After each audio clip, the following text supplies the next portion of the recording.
According to Minhag Ashkenaz, there are 45 Kinnus that we say as part of the regular liturgy. Many of the Kinnus are very difficult to understand.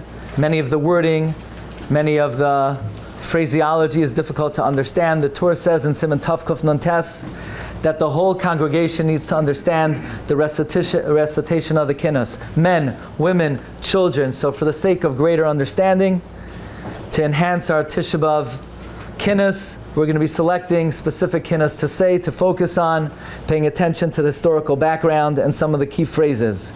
But you should know that even if you don't understand the meaning of each word, every word of Kinnus is charged with tremendous Kedusha. Perhaps the most well-known of all the Paitanim, Rabbi Lezer HaKalir, was the author of the Kinnus. He's universally accepted as the father of the Kinnus. He wrote the first 15 Kinnus that we say on Tisha B'Av. The Shibbolei Aleket brings down that he heard from his father, who heard from his teachers, that when Rabbi Lezer HaKalir would compose certain piyutim, he was enveloped with a heavenly fire and the heavenly angels. Amazingly, Rabbi Lezer HaKalir, when he wanted to compose one of his piyutim, he would say various shemos, he would ascend to the heaven. And the Malach Michael would teach Rabbi Lezer HaKalir how to formulate the piyutim. Who exactly is Rabbi Lezer HaKalir? It's Machlokes Rishonim.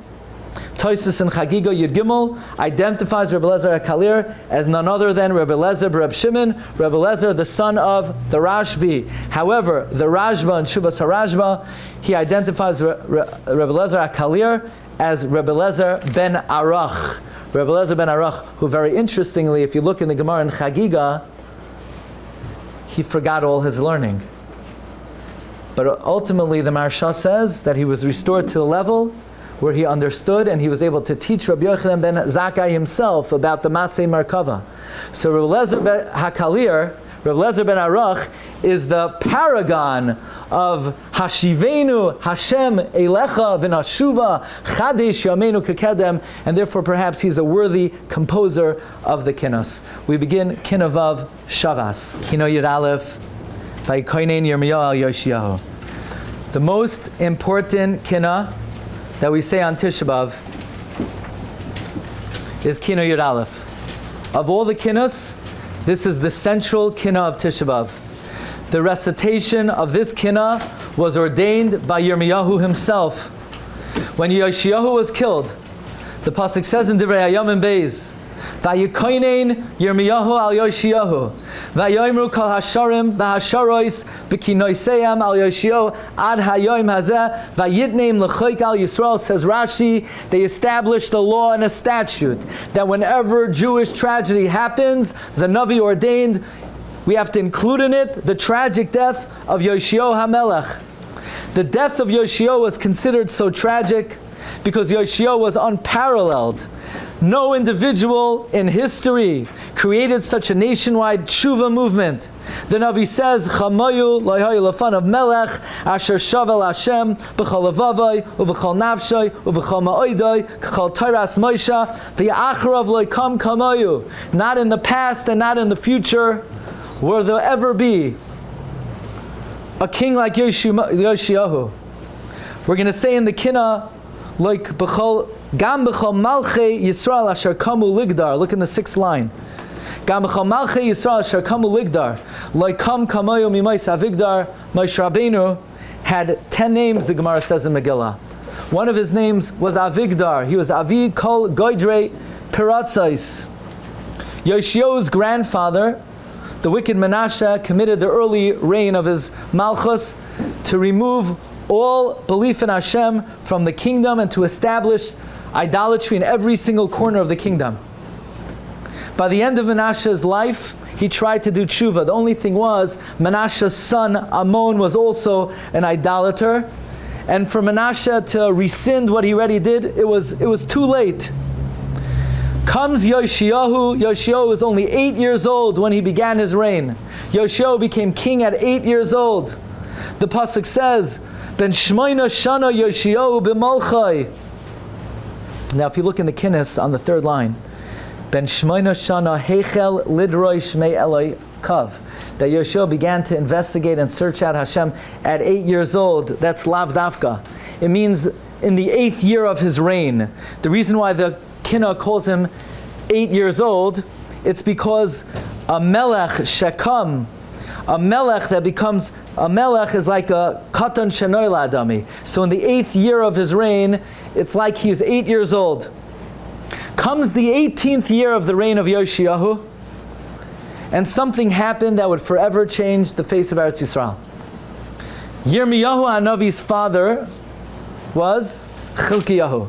Chilkiyahu, the Kohen Gadol, began to do long overdue repairs on the Beis HaMikdash, and in the course of his work, he discovered a Torah scroll. Now, some English Kinnus will say that this was a epic event because Menashe so thoroughly eradicated any knowledge of Torah that they hadn't seen a Torah scroll for 18 years. That has crept into our thinking. That comes from the Bible critics. Heaven forbid they did not see a Torah scroll for 18 years. Says Rav Miller, what was significant was not that they found the Sefer Torah. What was significant was which Sefer Torah they found. They found the Sefer Torah of Moshe Rabbeinu. And that Sefer Torah was opened up to the Toichacha, which read, Yoylech Hashem oischa v'es malkacha, that Hashem will not only carry away the Jewish people, but Hashem will carry away the king. And when Yoshiyahu read this pasuk, he chapped a tzitr, and it was open to the pasuk. Or asher lo yakum es divrei haTorah azois lasois oisam. And the Yerushalmi says in Soita, Yoshiyahu cried out, Aleinu lahakim, we need to uphold the Torah. So Yirmiyahu went into motion, and he convened a major assembly, and he made a covenant to keep the Torah. B'chal lev u'v'chal nefesh. You know, what comes around goes around. By the way, Yoshiyahu made one mistake. Yoshiyahu, when Paroi Nechai requested passageway, now it's commonly thought that he requested passageway to be able to go through Eretz Yisrael and attack Assyria. That's also not what happened. We're going to come back to that in a moment. But Yoshiyahu made a big error. Yoshiyahu thought that he was so successful in eradicating Avodah Zarah that he would be guaranteed of the promise of the Torah that when we do the will of Hashem, no nation will travel through Eretz Yisrael, even for sake of peace, even to attack another nation. Now, Yirmiyahu sent message that you're making a big mistake. There's more Avodah Zarah than you think. Yoshiyahu made the mistake of asking a different Navi. He needed to ask Yirmiyah. Instead, he took the advice of Chulda. This is a mistake that repeats itself in our own time. Lahavdil, when people have a question in halacha, they think they could just ask anybody. As long as the person's mother is Jewish and they look like a rabbi, people think, yeah, I could ask them a shaila. You could only ask poiskim hamiforsamim. If you ask a regular person and they tell you the wrong answer and you follow it, you're amazed. You're not a shaygig. But in our times, we have a different problem. Why ask a shaila? What do I need chulda for? I could Google the answer. Or I could ask AI. After all, AI knows Shas and Poskim. Yes, not only does AI know Shas and Poskim, AI even knows Poskim that haven't been written yet. They make up Poskim. There are many shailas that you could ask AI. AI will invent a tshuva. If you Google an answer to a shaila and you don't get it right, you're amazed. You're not allowed to Google a halachic answer. That's not the halachic process. This is part of this kinnah. Part of the kinnah is you have to know how to ask a halachic question and from whom to ask a halachic question. Well, you think we're sitting on the floor to remember something that happened 2,000 years ago that has no relevance to our life? The main purpose of the Kinnus is to identify where we are still guilty of the very same things, because if we weren't, we wouldn't be in Cedarhurst where there are toxins in the water. We would be in Yerushalayim. That was just a side point. At the end of Yoshiyahu's reign.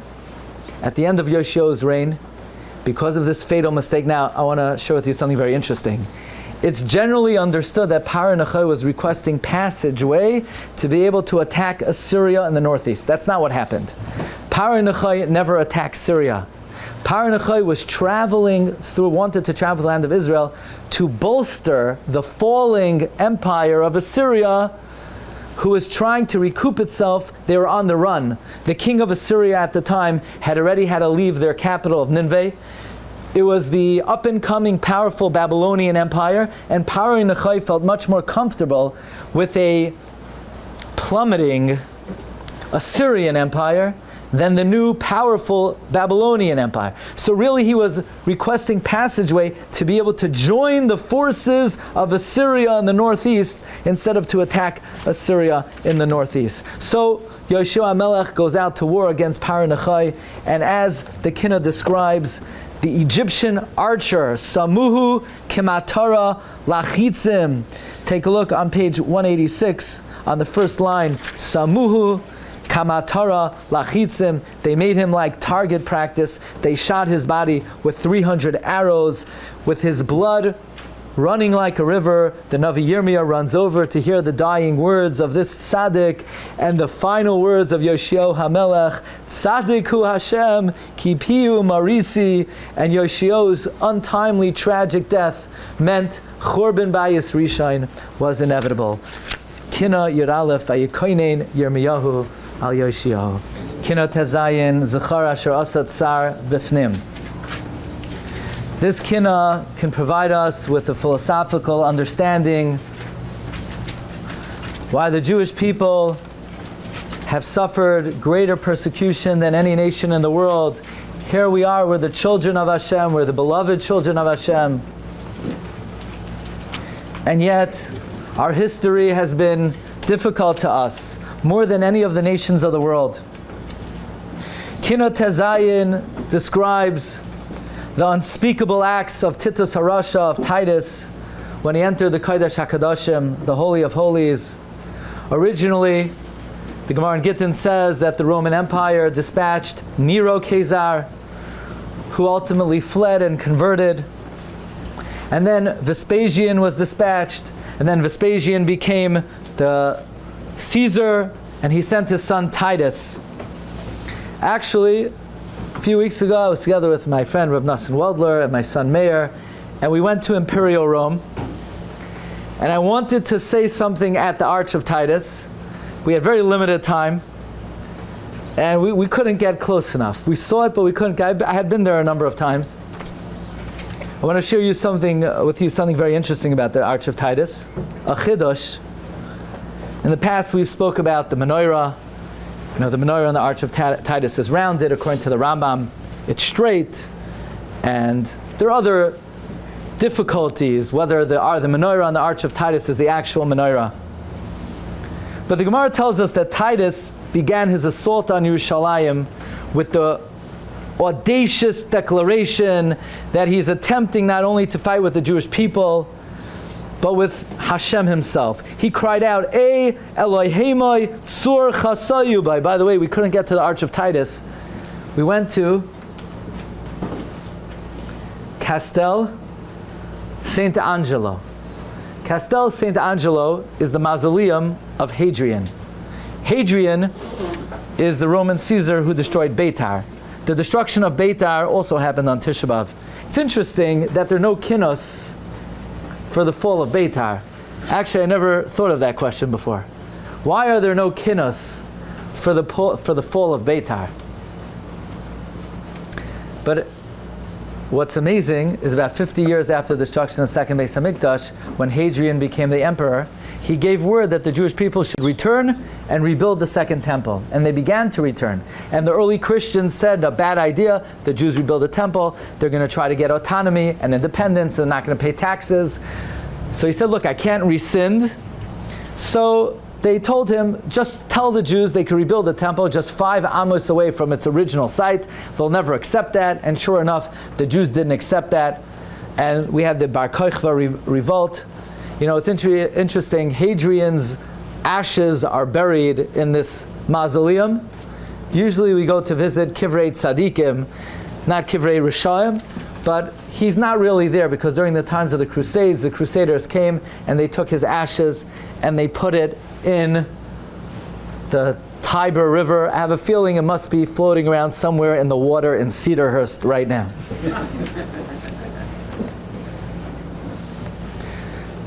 Titus was unparalleled in his defiance for the Ribono Shel Olam.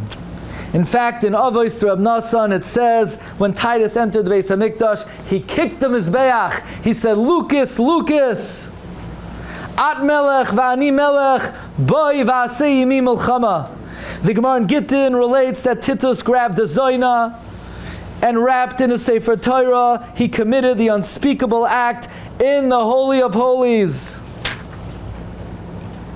He slashed the paroiches, and like the Gemara recounts, the paroiches gushed forth with blood, and he took the paroiches and he garlanded all the kalim of the Beis HaMikdash, and he brought it back to Rome, and by account of Josephus, 97,000 Jews were taken back to Rome. Actually, when we were in Rome, Rabbi Yitzhak Stern mentioned to me that in Rome is a square where they burnt the Talmud.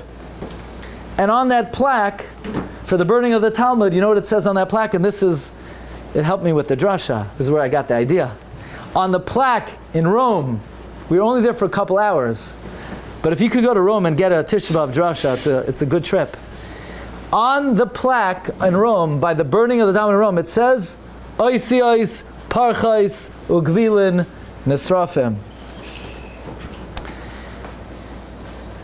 We know the Romans minted a special coin for the occasion. On the one side was the head of Vespasian, garlanded with a victory wreath, and on the reverse side, a Roman soldier leaning on a spear, where a forlorn Jew weeps under a palm tree, and the depiction reads, Judea Capta.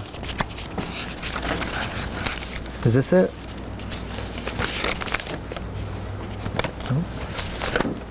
I have a picture for you.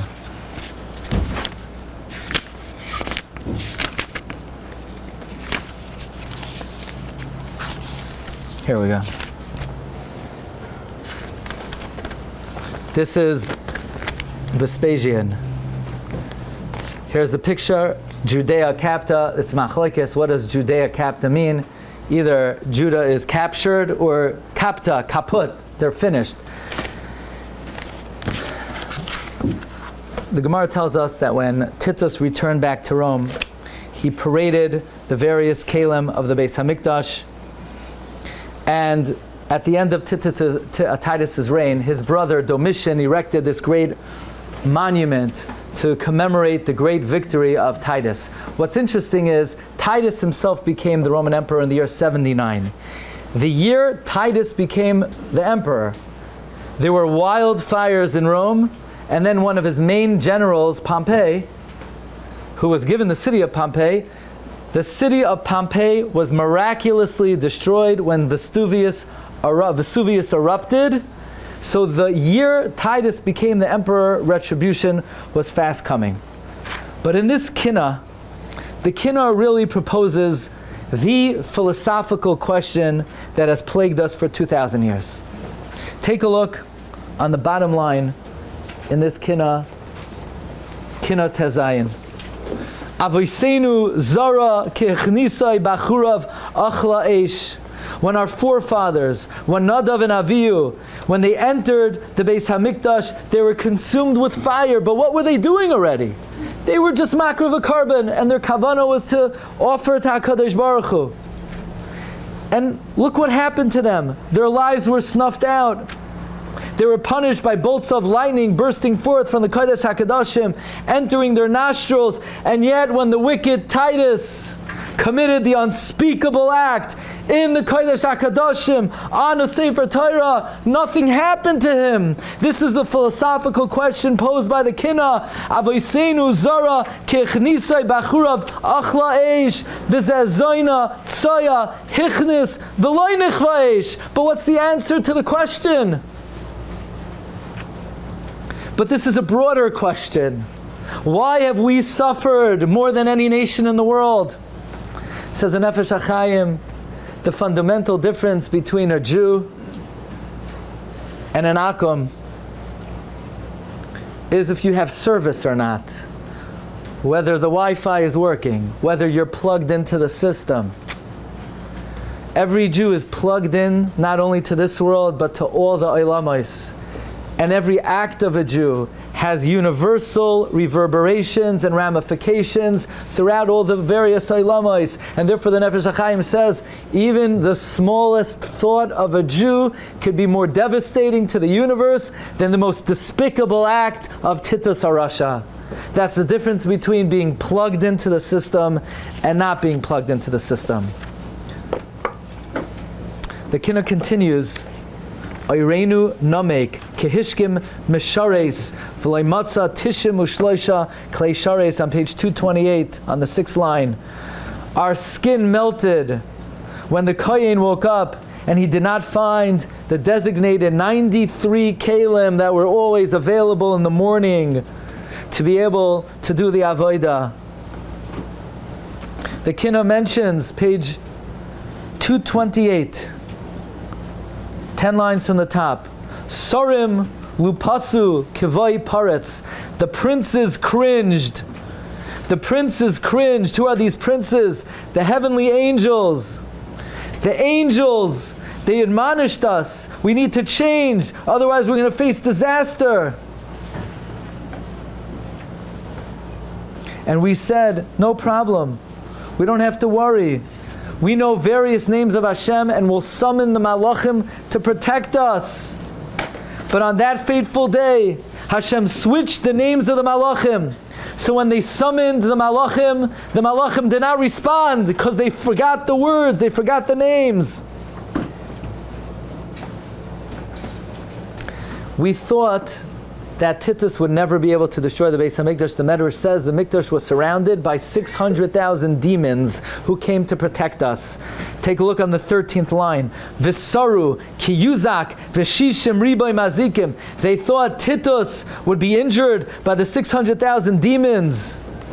But when the demons saw that Hashem, so to speak, took a back seat and was allowing the Goyim to proceed to destroy the Beis HaMikdash, the demons said, how can we defend if Hashem is not defending?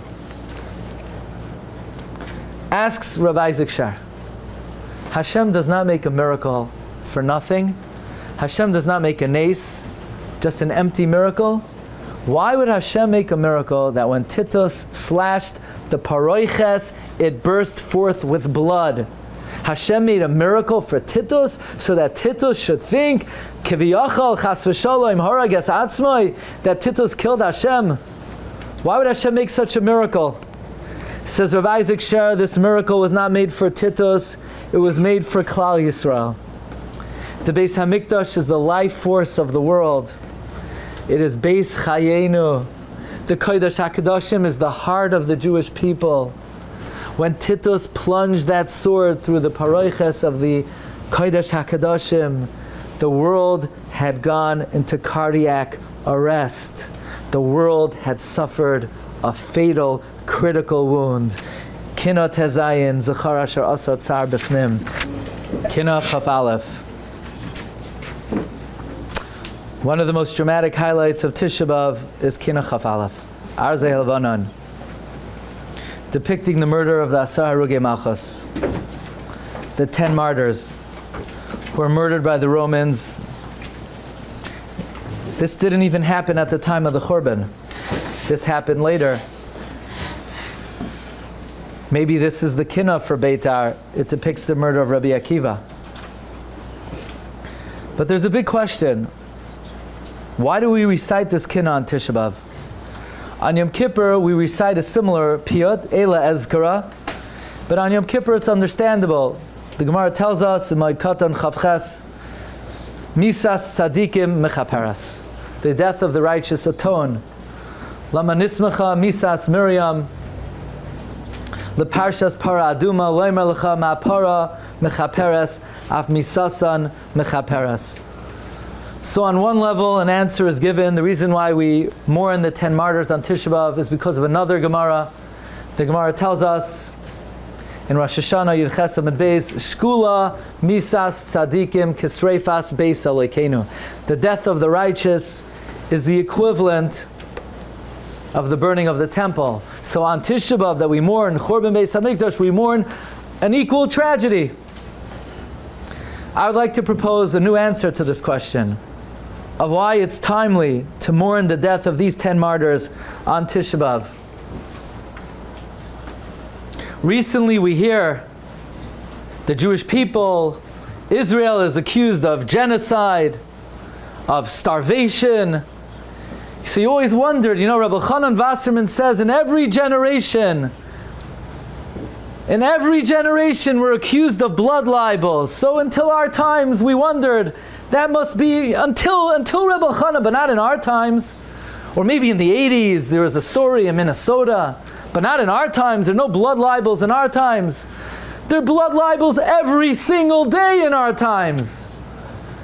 Take a kid who has a genetic disease that's treated in an Israeli hospital, and you put the picture on the newspaper that he's being starved to death when the Israeli medical staff tried to save the life of this kid. That's a modern day blood libel. But why are we accused of blood libels in every generation? And Rabbi Chanan says he doesn't know. But he would propose, and he says, if I'm making a mistake, Hashem im shagisi, shari le mare, Hashem should forgive him. Rabbi Chanan says, because there's a sin that we are guilty of in every generation.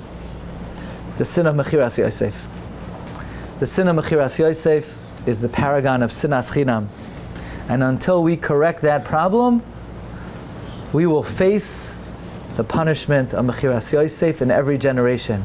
Because Mechiras Yosef, we created the blood libel. We made the first blood libel. Rabbi Chanan asks, how could it be that people believe blood libels? Isn't there a rule that unless a sheker has a kernel of emes, it has no raglayim, it can't stand? Why do they continue to believe it? The answer is it's in creation. We programmed the world to believe in blood libel because the Shvatim took the tunic of Yosef and they said to Yaakov Avinu, Hakerna, hakesoines bincha emlai. Do you know this? Do you know who this tunic belongs to? We created the reality of the blood libel, and it repeats itself in every generation.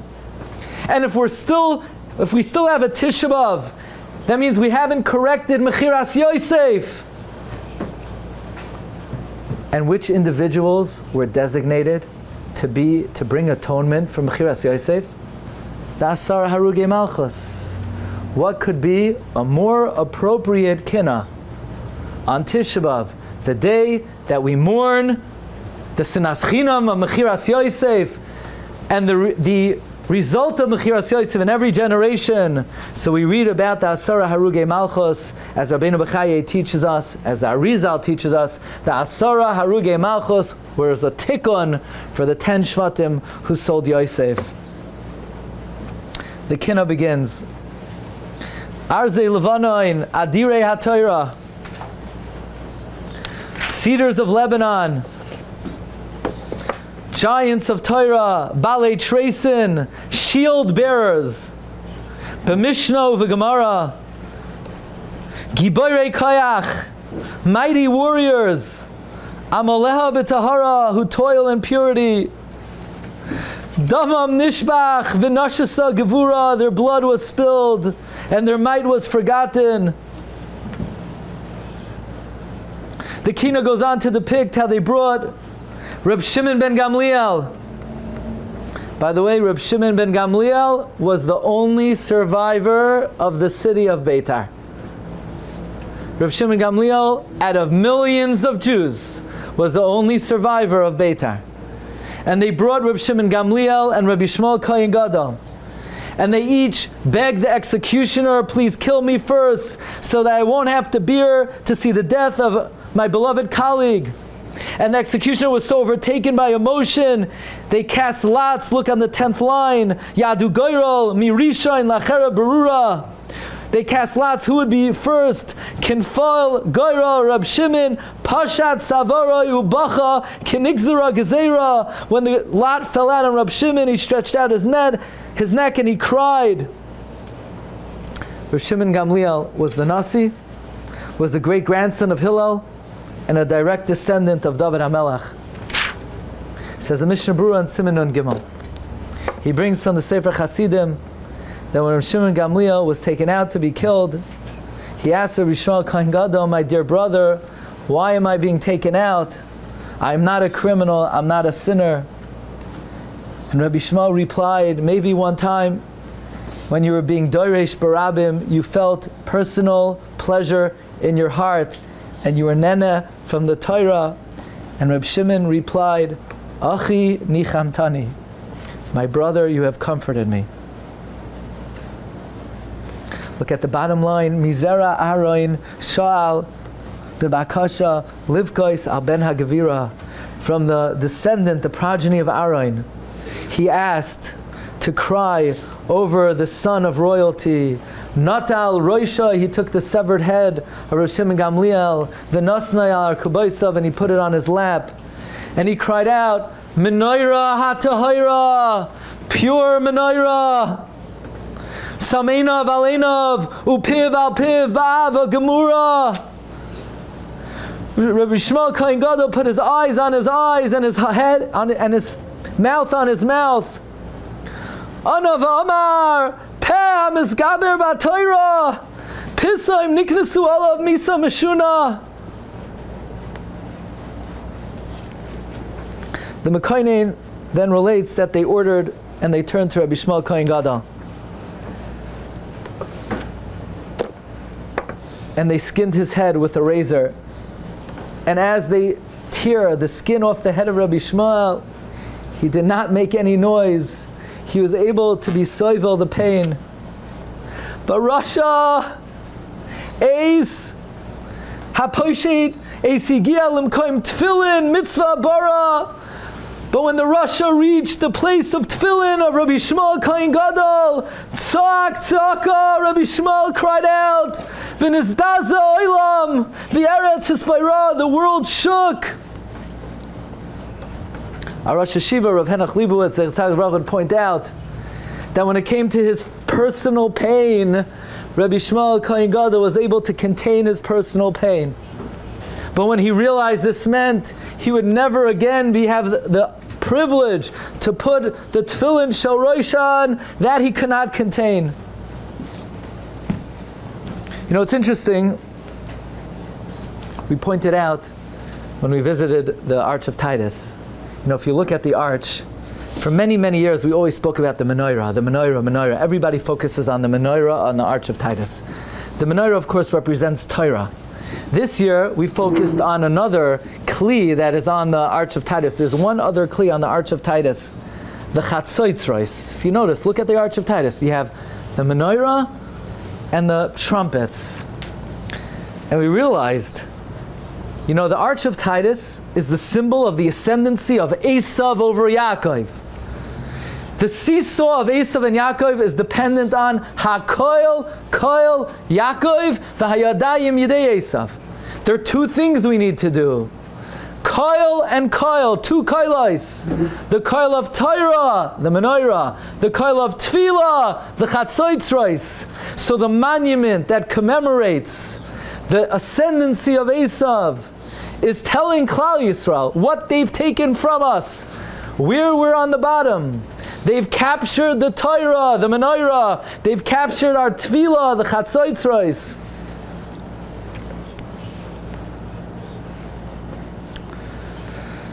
Look at page 250. Chazal tell us, Kol Yakar Rasa Einai, that as much as Moshe Rabbeinu knew, Moshe Rabbeinu didn't know the Shar Nun. But Rabbi Akiva, Kol Yakar Rasa Einai, Rabbi Akiva even knew the 50th gate of wisdom. Rabbi Akiva was 120 years old. Chazal say it was the night of Yom HaKippurim. Me'achrav hevius Rabbi Akiva. Afterwards they brought Rabbi Akiva. Oiker harim v'toichnan zu bezu besvara. Rabbi Akiva, whose penetrating analysis could uproot mountains and grind them together. V'sarku es besarai b'masreg. They combed his flesh with iron combs. Lehishtabra. Yatzasa nishmasai bi'echad. Rabbi Akiva's soul departed when he was saying the Kriya Shema. Ubas kol amra ashrecha Rabbi Akiva gufcha tahar b'chol minei tahara. The Gemara in Bracha says the Bas Kol cried out, Ashrecha Rabbi Akiva sha'ata mezuman l'chaye ha'olam haba kina chaf aleph arzei halvanayin kina chaf beis. You know this one, but we're learning Masechta Nedarim, so how can we not do kina chaf beis? Actually, you know, on our recent trip, we made a diversion to, what's the name of the city in Germany? Karlsruhe, to the kever of the Karban Nesanel. Why we went to the Karban Nesanel, we could only figure out after the fact. But I figured it out. The Karban Nesanel made a neder that he would spend his entire life learning Masechta Nedarim. So we're learning Nedarim now. That's the right time to visit the Karban Nesanel. He spent his whole life learning Masechta Nedarim. Take a look on page 258 on the 9th line. Miyafli Naziros umiyaroich Nedarim. So Rav Soloveitchik explains this line: who will interpret the intricacies of Naziros, who will arrange the complex laws of Nedarim. Why is the Kina lamenting? Who's going to explain Nazirus and Nedarim? These are two areas of halacha that don't usually apply too much. Even though some people could use a haircut once in a while, but usually Nazirus is not a commonly observed practice. Why are we lamenting that we can't explain Nazirus and Nedarim? So Rav Soloveitchik explained that because of the Crusades, all the Balei HaToisus were killed out. Had it not been for the Crusades, probably there would have been some of the Rishonim who had been able to explain Masechta Nazir and Masechta Nedarim in a manner similar to Rashi. But because of the tragedy of the Crusades, so the Balei HaToisus were killed. No one was able to write a commentary on Nedarim and Naziros, and these two Masechtas remain from the hardest Masechtas and Shas because we don't have that commentary to be able to open it up for us. So according to Rav Soloveitchik, Kina Chaf Beis is the first Kina that we say on Tisha B'Av that is not directly related to Churban Beis HaMikdash. Kina Chaf Beis. Kina Chaf Gimel.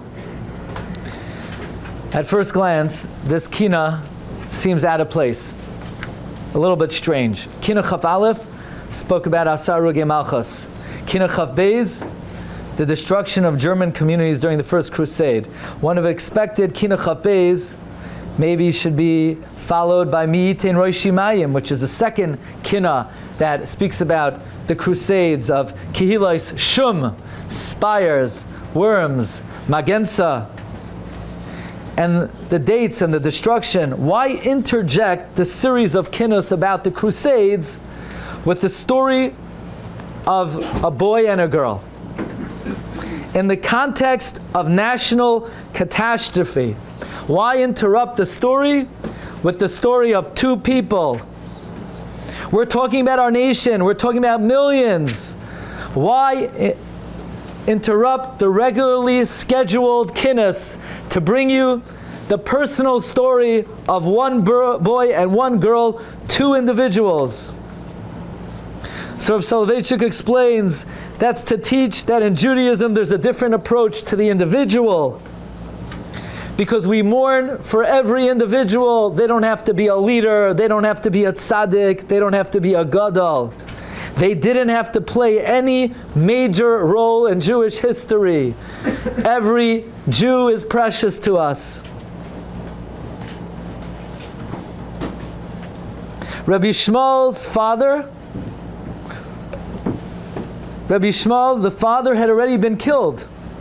We're talking about the son and the daughter of Rabbi Shmuel Kohen Gadol. Rabbi Shmuel had already been killed. They're already orphans. In light of major catastrophe, who pays attention? Who is responsible to pay attention to the single death of one little boy and one little girl? And the answer is, we are. No one is ever forgotten. No orphan is ever forgotten. We could have a kinnah about millions of Jews, and we could have the kinnah of one boy and one girl. The purpose of this kinnah is to highlight the value of an individual. But there's also a pedagogical reason why this kinnah is interrupting the regular series of kinnahs. The Medrash tells us the story of Rabbi Akiva, who tried to be a fundraiser. Rabbis always try to be fundraisers. Sometimes it goes better than other times. And Rabbi Akiva came and he wanted to inspire the people of Ginzik. So he told them the story of the Mabul, of how all of humanity drowned. And they're looking at him blank-faced. Okay? No emotion. And then Rabbi Akiva told the story of Eiv, and they broke out into tears. The way the human psychology works is we're able to better relate to the story of one person than we're able to relate to numbers and to large catastrophes. We can't wrap our mind around national disaster.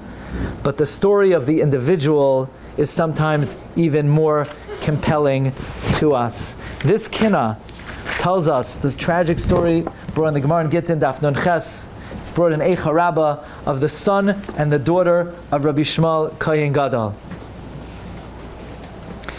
Each one was taken captive by a different Roman slave owner. The son of Rabbi Shmuel Kohen Gadol was extraordinarily handsome, and the daughter was strikingly beautiful. The two slaves decided to marry off these two young adults with the expectation that the union would produce the most beautiful and talented children on the slave market. So the masters locked them up in a room. V'ho'adoyne mibachutz libam ke'echad. Page 266. The masters on the outside, their hearts were like one. I'm sorry, the bottom of page 260. V'ho'adoyne mibachutz libam ke'echad.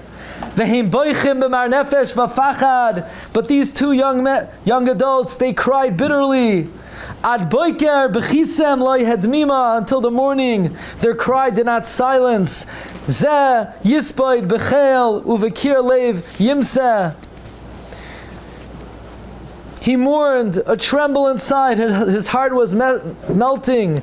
Nin aroin eich l'shivcha yehei nasoi. How could a scion of Aaron HaKohen be married to a maidservant? Ar boiker zeh zeh koichiach. At the light of dawn, they recognized each other. Hay achi v'hay achais higbiru. Woe my brother, woe my sister. They intensified their cries. V'nizdabku yachad v'nischabru. They embraced each other, and they were cleaved. Ad yatzisa nishmasam b'neshima, until their souls left in the same breath. Lezois yekoinen yirmiyah b'shiyah. Gezerah zois tamid ani b'chiyah. My friend Reb Shlomo Margarefta showed me the Ramah Mipano, that the son and the daughter of Rabbi Shmuel Kohen Gadol were masakein the chet of the story of Amnon and Tamar. That's the mystical background of Kina Chaf Gimel. Kina Chaf Hey speaks about the Kehillos Shum, spires, worms, and mines that were destroyed in the first crusade. As it is known, the well-known idea based on Rashi, that on Tisha B'Av we incorporate historical tragedies that did not necessarily occur on Tisha B'Av itself. Mi'itein roishi mayim ve'eni mikar noizlai ve'evka kol yemoisai ve'leilai. It is well known that the Brisker Rav Moshe Feinstein was asked, why don't we establish a national day of mourning to mourn the tragedies of Churban Europa, Why don't we have a day to fast to commemorate the tragedies of the Holocaust? And they both responded based on Rashi and Divrei Hayomim that we mentioned, and also based on this kinnah, that we're not authorized to add calendar dates. We're not authorized to add to Tisha B'Av. Instead, we incorporate on Tisha B'Av all the national tragedies that have happened throughout our history. It's very interesting that Rav Moshe does not end there. Rav Moshe continues to ask in a tshuva. Rav Moshe says that there are occasions that we do add calendar dates, namely the 20th of Sivan.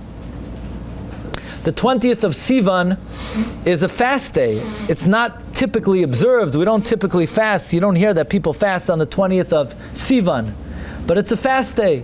And it's to commemorate the Chmielnicki pogroms of 1648, 1649. So we see we do add fast days. Rav Soloveitchik asks, why don't we have a kinnah to commemorate the Chmielnicki pogroms on Tisha B'Av? So Rav Moshe gives an answer to that question, and a very powerful answer. Rav Moshe says that any tragedy that is a direct result of the destruction of the temple and the reigning power that subjugates the Jewish people will always be incorporated on Tisha B'Av. Therefore, on Tisha B'Av, we commemorate the tragedies of the Crusades. The Crusades were perpetrated by the Roman Empire. That was the prevailing power. That was a direct result of the Churban. We commemorate that on Tisha B'Av. The Chmielnicki pogroms, on the other hand, were not perpetrated by the government. They were perpetrated by anti-government, defund the government, by rebels. Therefore, it's not connected to Tisha B'Av. That's why we don't have a kinnah for the Chmielnicki pogroms on Tisha B'Av. But according to Rav Moshe, you can add possibly dates to commemorate tragedy, provided that you don't trace it back to Churban Beis HaMikdash. Kinnah Chaf Hey. This is the first kinnah we say on Tisha B'Av, Kinnah Lamed Vav. That's not related to the destruction of the Beis HaMikdash.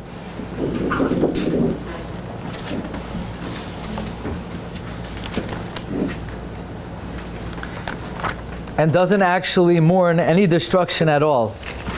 In fact, it begs the question, what is the purpose of Kinnah Lamed Vav, and really the last 10 kinnos that we say on Tisha B'Av? We mentioned on Shabbos, the last 10 kinnos on Tisha B'Av are the Tzion kinnos. All of these 10 kinnos, with the exception of one, begin with the word Tzion, and they're all concerned with the idea that Eretz Yisrael is the chosen land of Hashem. Kinnah Lamed Vav was written by the father, when the greatest of all the Paitanim, the Rashba says about Rabbi Yehuda HaLevi, he's the greatest in merit and distinction of all the Paitanim. He was born in Toledo in the year 1080. He's a Talmud of the Rif and the Rimagash. Rabbi Yehuda HaLevi was literally in love with the land of Israel. He's the one who wrote the famous words, Libi ba'mizrach, va'ani b'soif marav, my heart is in the east, while I'm stranded in the farthest corner of the west. There have been many great pilgrims who came to Eretz Yisrael. Talmidei Hagra, Talmidei Habesht, Talmidei Chsam Sofer. Nobody spoke as passionately about Eretz Yisrael as Rabbi Yehuda HaLevi.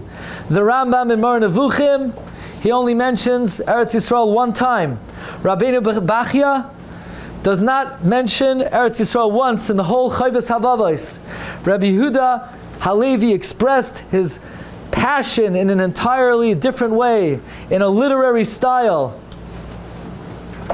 On page 328, Miyasali knafayim v'archik nedoid, who shall make me wings so I might wander far away, bein b'seiroyach, between your shattered ruins. What does Rabbi Yehuda HaLevi mean when he says, who would make me wings so that I could fly through Eretz Yisrael? He is echoing the words of the greatest lover of Eretz Yisrael, Moshe Rabbeinu himself. The Medrash tells us that Moshe Rabbeinu went up to the mountain. Hashem said, look, but you can't go in there. So Moshe says, could I go in like a wild animal? Turn me into an animal so I could eat the grass and drink the water. Baruch Shalom said, Ravlach, enough. Amar lefanav Ribbono shel olam, hine iti ba'olam hazeh ka'oif. Let me at least fly like a bird through the land of Israel. And Hashem said, no, Ravlach. But Moshe Feinstein asks, Moshe Rabbeinu, why did he want to go into Eretz Yisrael? He wanted to be Mekayim mitzvahs hatzuos ba'aretz. So if he wanted to be Mekayim the mitzvahs, if he would enter like a bird, he would not be Mekayim the mitzvahs hatzuos ba'aretz Yisrael. So of what benefit would it be to Moshe Rabbeinu to fly through the land? If you can't be Mekayim any mitzvahs, of what value is it to be in Eretz Yisrael? And the answer is, even without being Mekayim mitzvahs, merely floating through the air of Eretz Yisrael is an incredible spiritual opportunity. Look on page 330. Apel la'api alei artzech, I would fall with my face on your soil. Ve'ertza v'anayich l'moed, I would cherish your stones greatly. Va'achoynein es aferoyach. This week's parsha, Ebera Na. Paneach Raza says Na is Gematria 51. The Yardin is 50 amos wide. Moshe Rabbeinu said, let me at least step 1 foot into Eretz Yisrael. Very interesting. Why would you think the dirt of Eretz Yisrael has Kedusha? What is Kadosh about the dirt of Eretz Yisrael? Says Rabbi Yehuda HaLevi on the 4th line. Af ki ba'amdi alei kivroi savoisai. Page 330. Even as I stand by the graves of my patriarchs, va'ashtoimim alai chevroin mivchar kveiroyach, and I behold in wonderment the choicest burial spots in Chevron. Har ha'avarim v'har ha'har, asher sham shnei oirim gedoilim oirayich u'moirayich. Har ha'avarim, har ha'har, the 2 luminaries, Moshe and Aaron, are buried on these mountains. Rabbi Yehuda HaLevi is introducing the principle that the sanctity of the dirt of Eretz Yisrael emerges from the fact that they're kivrei tzadikim in Eretz Yisrael.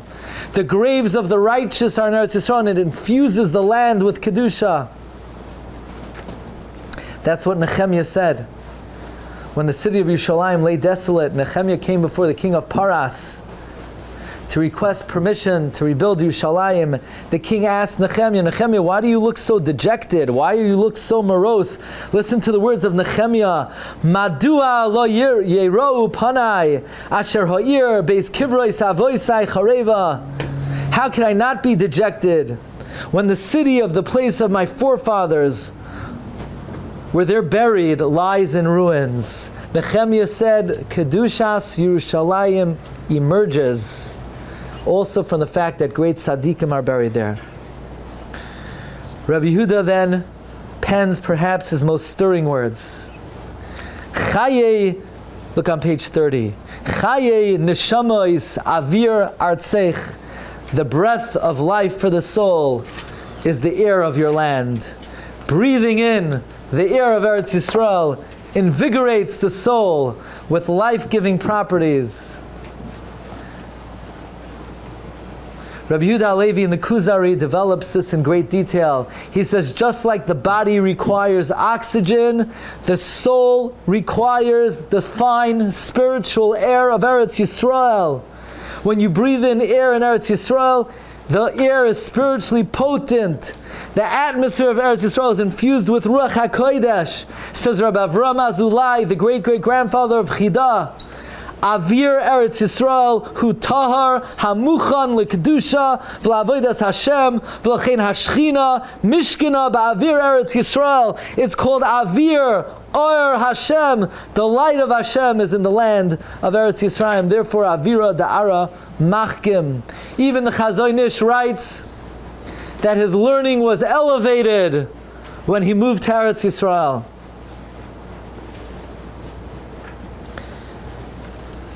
In the Sefer Kuzari, the Kuzari describes the quest of the king of the Khazar to discover the true religion. So he invited a Christian, a Muslim, and a Jewish scholar. When the king was finally convinced of the authenticity of Judaism, he said, I just have one question on the Jewish people. You know, you keep on saying, Ki lishuascha kivinu kol hayoim, and v'yushalayim ircha, and v'sachazenu einenu, but you run through it like the chatter of a bird. You're chattering. You don't think about what you say. And the Kuzari offers a stunning prediction. The Kuzari says that if we would all prepare ourselves today to HaKadosh Baruch Hu, to return to Him b'leiv of Shalem, and we would yearn for the Geula like they yearned in Mitzrayim, Hayinu Poigim Imenu, Masha Pagu Avosenu b'Mitzrayim, He guarantees the Geula would come. But we don't really hope for it. We don't really yearn for it. We don't really daven for it. Kina Lamed Vav Tzion Haloi Sishali Ulashloim Asirayach. Just want to focus on a line in Kina Lamed Ches. The Gemara Masechta Titus Daf Lamed Amud Beis says, "Kol Masabel Yushalayim Zoiche V'Roya B'Yishuasa." What does this mean? Anyone who mourns over Yerushalayim will see the salvation of Yerushalayim. How many tzaddikim have mourned over Yerushalayim and they were never zoicha to see the Yeshua of Yerushalayim? Says the Ritva, Rabbeinu Yom Tov Bar Avram Ashveili, he says, we're all familiar that in the end of days after the Mos HaMashiach there will be a Tchias HaMesim, but the Ritva says there will be two periods of Tchias HaMesim. There will be a special period of Tchias HaMesim for anyone who is Mesa'abela on Yerushalayim.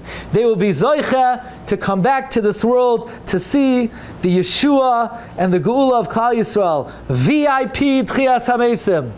There's a special VIP Tchias HaMesim. Some people have VIP Cholent. Okay? Not on Tisha B'Av. VIP Tchias HaMesim for those who are Mis'abel on Yerushalayim. That's the meaning, says the Ritva. Kol HaMis'abel on Yerushalayim Zoiche V'Roya B'Shuasa, says Reb Shlomo Volba, says Reb Shlomo Brevda. 7th line. On page 340. Shoichnei kevarim mechakim umitzapim liyom yeshacha. Those dwelling in their kever, they're mitzapel Yeshua because they know since they were mitzapel Yeshua, they will be zoicha to a special tchias hamesim. Kina lamed ches. So I want to bring your attention to something we like to point out on page 342, 4 lines from the end. Kida v'kaneh v'charashi b'samim. The scent of the kida and the kaneh and other choices fragrances wafted ad ir tamarim. They wafted all the way to Yerichai, the city of palms, bevoi reach semanayach, where the fragrance of your spices reached. So the smell of the ketores reached Yerichai. When the Levium closed the doors, you could hear the creak all the way in Yerichai. V'gam hamishoyrim sher bepeh im korin anayich. You could hear the Levium sing in Yerichai. It doesn't say you could hear it in Chevron or in Tzfas or in Tveria, but only in Yerichai. This phenomenon is documented in the Mishnah in Masechta Tamid, where the Mishnah lists 10 activities that took place in Yerushalayim that you could hear, smell, or sense it in Yerichai. Not only the Ketores, when the shofar was blown in the Mikdash, you could hear it in Yerichai. Says the Mishnah, even the koil of the Kohen Gadol, when he was maskir es Hashem, you could hear it in Yerichai. Says the Ravid, it's not that it was sensed to the same distance in the perimeter of Yerushalayim as far as Yerichai. No, only in Yerichai you could smell the Ketores. Only in Yerichai you could hear the shofar. Only in Yerichai could you hear the Kohen Gadol. Says the Ravid, it was Masa Nisim. But why? Says the Ravid, She Yerichai Haisa Kamai Yerushalayim. Since it's the very first city Yeshua conquered, it's the Truma of Eretz Yisrael. It's been separated to have a special degree of Kedusha, just like Yerushalayim. In Shaus Tshuva Zichron Yosef,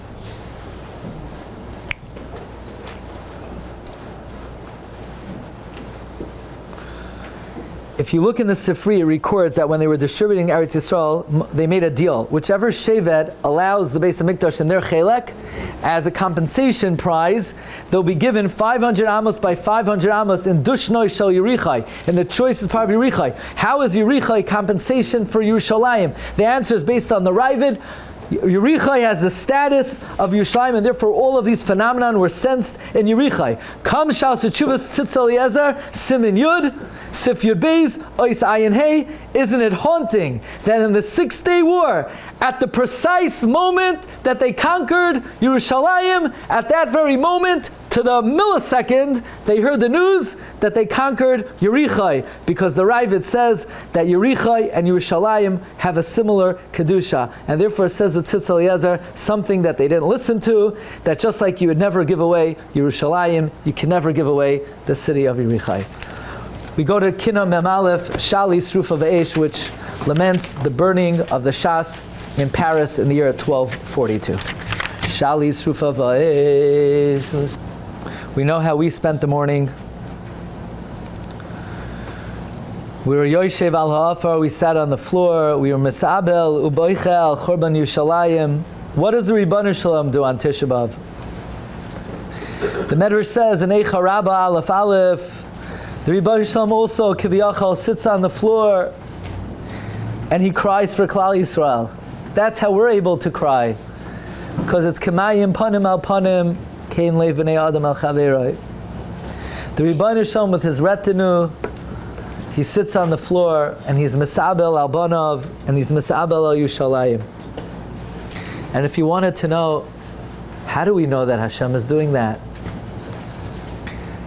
Maybe you know, maybe you felt it. Last night at 10:20 or so p.m., there was an earthquake in New Jersey and New York. Did you know that? Many people heard it. I received emails. What is the meaning of the earthquake? It was felt primarily in New Jersey and also New York. Last night. You were probably so busy being Misabel on Yerushalayim, you didn't feel it.